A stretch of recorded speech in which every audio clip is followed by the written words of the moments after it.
અને આંગળી કપાય એટલે પ્રધાનને બોલવાની આદત, એટલે તુરંત એના મોઢાથી નીકળ્યું, પ્રભુ કરે સો ભલી કરે. રાજાને આવ્યો ગુસ્સો, આંગળી કપાઈ એમાં પ્રભુએ શું ભલું કર્યું? હમણાં જેલમાં નાખો. અને જેલમાં નાખ્યા. બીજા દિવસે રાજા શિકાર કરવા ગયો અને કેટલાક આદિવાસીઓએ પકડી લીધો. અને આદિવાસીએ પકડી લીધો ને એની બલિ ચડાવવા જાય છે. અને જ્યાં બલિ ચડાવવા જાય અને બલિ ચડાવનારે જોયું કે રાજાની આંગળી કપાયેલી છે અને ખંડિતની બલિ ન ચડાવાય, એટલે કહ્યું આ તો ખંડિત છે, આને છોડી દો. અને જયારે એને છોડ્યો ત્યારે એને સમજાયું કે આંગળી કપાઈ પણ જીવ બચ્યો. ત્યારે પ્રધાને કહ્યું હતું કે પ્રભુ કરે તો ભલી કરે. એટલે દોડતા દોડતા આવ્યા, જેલમાંથી પ્રધાનને છોડાવ્યા અને કહ્યું ચલ મારી આંગળી કપાઈ, મારો તો જીવ બચ્યો, પણ તારું શું ભલું ભગવાને કર્યું? તું તો જેલમાં ગયો ને, તું તો કહે છે પ્રભુ કરે તો ભલી કરે, તને તો જેલ મળી ને. પેલો કે મારું ભલું થયું, કારણ કે જો હું જેલમાં ન હોત તો તમારી સાથે હોત ને મારી આંગળી નહોતી કપાયેલી, મારી બલિ ચડી જાય. તો જેનો ભરોસો મોટો એની ચિંતા નાની, અને જેનો ભરોસો નાનો એની ચિંતા મોટી. ખૂબ ભરોસો, તમારી શ્રદ્ધા, તમારો સત્સંગ, તમારો પાઠ, આ બધું કરીને ઠાકોરજી પાસે દ્રઢતા માંગજો, ભરોસો માંગજો. પ્રભુ આ યમનાષ્ટક કરી, હે યમુનાજી તમારામાં ભરોસો વધે ને એવા આશીર્વાદ આપો. માળા ફેરવીને ઠાકોરજી પાસે માંગો, પ્રભુ આપનામાં ભરોસો વધે ને એવા આશીર્વાદ આપો. એટલે તો સત્સંગના અંતમાં તમે શું ગાઓ છો? દ્રઢ ઇન ચરણન કેરો ભરોસો. અમારા વલ્લભના ચરણોમાં અમારો ભરોસો દ્રઢ થાય. કારણ કે મન શ્રદ્ધાને વિચલિત કરનારા દુનિયામાં ઘણા મળી જશે, પણ શ્રદ્ધાને દ્રઢ કરનારા તો કોઈ સદગુરુ મળે, કોઈ મહાપુરુષ મળે, એ આપણી શ્રદ્ધાને દ્રઢ કરે. ના, ઠાકોરજી બધું સારું કરશે. આપણે કાંઈ કરનારા નથી, આપણે તો જોનારા છીએ, કરનારો તો ઠાકોરજી છે. તમારા ભાગ્યના મેચ ફિક્સર ના બનો. મેચ ફિક્સિંગ કોને કહેવાય? રિઝલ્ટ નક્કી કરીને પછી મેચ રમવા જઈએ ને એને મેચ ફિક્સિંગ કહેવાય. આપણે શું કરી, આમ જ થવું જોઈએ, આમ જ કરવું જોઈએ, આમ જ મળવું જોઈએ, આ નક્કી કરીને કામ કરવા નીકળો ને તો તમે તમારા નસીબના મેચ ફિક્સર કહેવાય.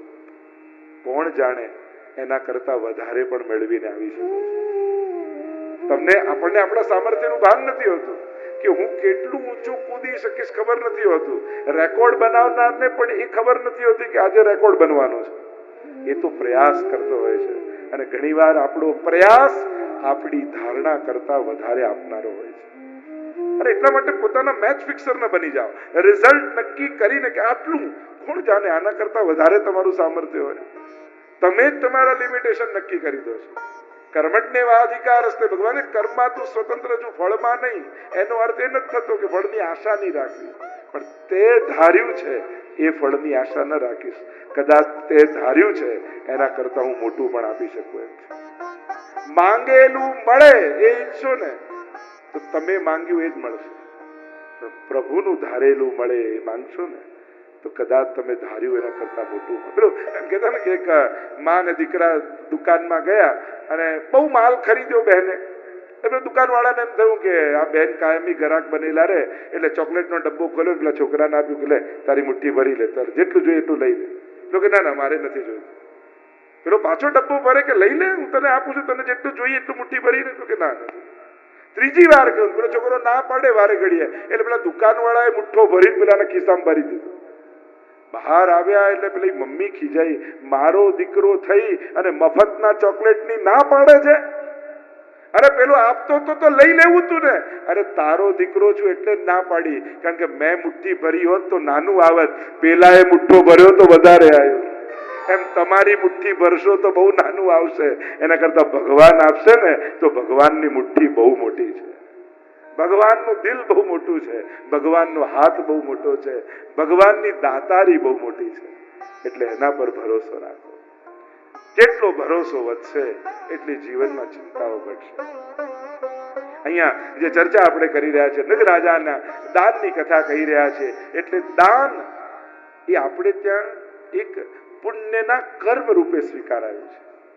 એટલે જીવનમાં જ્યારે પણ અવસર મળે, સત્કર્મો, સહાયતા, જ્યાં જ્યાં દુનિયામાં સારું થતું હોય, જુઓ કે આ સંસ્થા સારી છે, સારું કામ કરે છે, ચોક્કસથી ત્યાં જોડાઓ.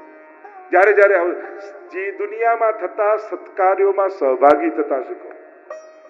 અને કોઈ કરતું હોય, હા જોવું બી ખરા, શ્રિયાદેયમ રિયાદેયમ વિયાદેયમ, આ યોગ્ય જગ્યાએ તો થાય છે ને. તો ઘણી વાર દુરુપયોગ પણ થતો હોય છે માણસ, એટલે સાવધાન પણ રહેવું અત્યારના સમયમાં કે યોગ્ય જગ્યાએ એ સત્કર્મનો ઉપયોગ થાય.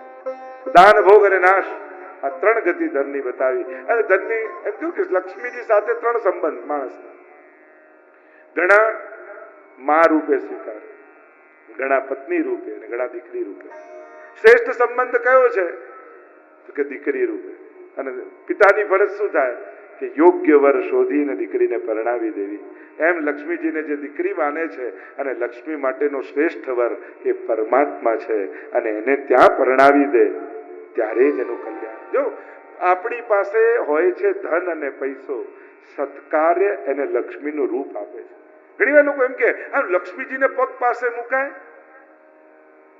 લક્ષ્મીજીને પગ આગળ, લક્ષ્મીજીને પગ આગળ નથી મૂકતા, હોય છે પૈસો જ, પણ જ્યારે ચરણ પાસે આવે છે ત્યારે લક્ષ્મી બની જાય છે.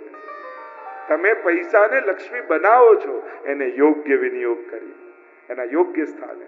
તો આ અનેક ભાવ આપણે ત્યાં છે. તો દાન ભોગ, તો નૃગરાજા કહ્યું કે દાન આપવામાં મેં વિવેક ન રાખ્યો તો આવી ગતિ થઈ. એટલે ખાસ મનુષ્ય આપતી વખતે અને લેતી વખતે આ બંને સમયે મનુષ્ય વિવેક રાખવો. કોને આપવું એ તો વિચારીએ છે, કોનું લેવું એ પણ સહેલું નથી. ગમે તેનું લેવાય પણ નહીં, આપણે ત્યાં તો ના કહી. એટલે જ લેતી વખતે પણ વિવેક રાખવો પડે. નગરાજાનો ઉદ્ધાર કર્યો છે. આગળ પંડક ઉદ્ધારની કથા આવી, દ્વિવિધ ઉદ્ધારની કથા આવી, નારદજી દ્વારા પ્રભુના ગ્રહસ્થાશ્રમ દર્શનની કથા આવી. નારદજીને થયું કે આ 5 લોકો પણ ઘરમાં શાંતિથી રહી શકતા નથી, તો ભગવાનનો આટલો મોટો પરિવાર પ્રભુ કઈ રીતે રહેતા હશે?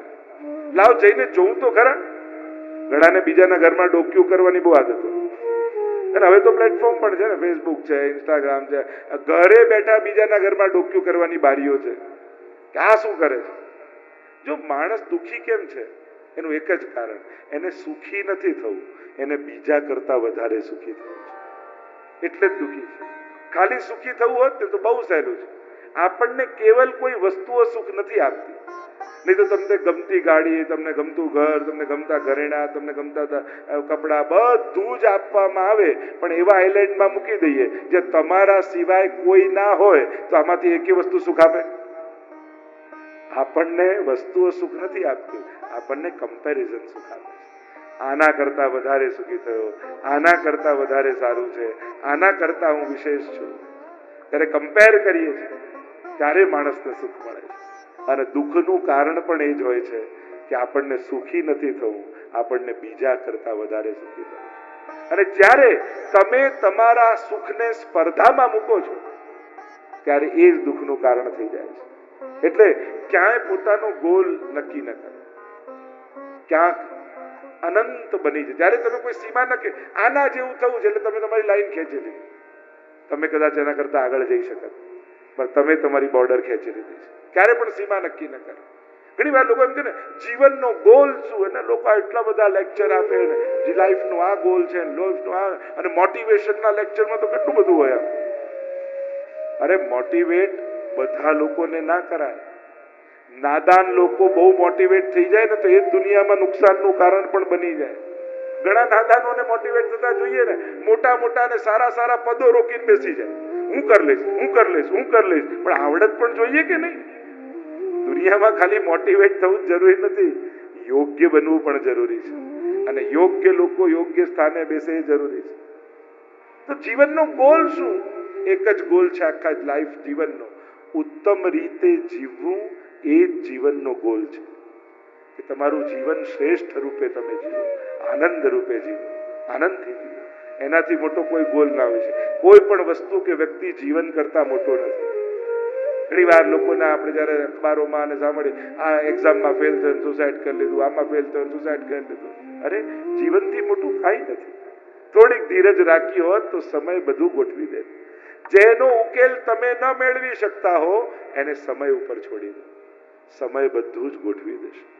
જો ઘણી વાર ઘણી વસ્તુના ઈલાજ આપણી પાસે નથી હોતા. ઘણી જીવનમાં કેવી કેવી ઘટનાઓ ઘટતી હોય, આપણને લાગે કે આવી ઘટનામાં કેમ જીવી શકાય, પણ થોડો સમય જાય એટલે માણસ ધીમે ધીમે બધું ભૂલી જાય. સમય જ ઘાયો પૂરી દે છે. અને એટલા માટે ભૂલી જવું એ બહુ મોટું વરદાન છે. યાદ રાખવું તો સાવ સહેલું છે. તમે 10 વાર વાંચો એટલે યાદ રહી જાય. કોઈ એમ કે આ વસ્તુને તું ભૂલીને બતાવ, આપણા હાથમાં જ નથી ભૂલવું. ભૂલવું બહુ અઘરું છે. એ તો સમય જ એને ભૂલવી દેતો હોય છે. મૃત્યુ પણ એટલે જ જરૂરી છે ને. જો આજે મૃત્યુ ન હોત તો તમારા ઘરમાં તમારા સાસુના સાસુના સાસુના સાસુના સાસુના સાસુ, આટલા 7 પેઢીઓના સાસુઓ ઘરે હોત તો ઘરમાં કેવો આનંદ આવત નહીં? કેમ હસવું આવી ગયું બધાને? પેલું હસવામાં કે ને કે આમ એ વનવાસ તો ભગવાન રામને મળ્યો હતો, તો સીતાજી વનમાં કેમ ગયા? તો કે પતિ વગર 3 સાસુ જોડે એકલા રહેવું એના કરતા જંગલમાં જવું સારું. જો ભાગ્યશાળી હોય છે સ્ત્રી, એને 2 માના સુખ મળતા હોય છે. નસીબ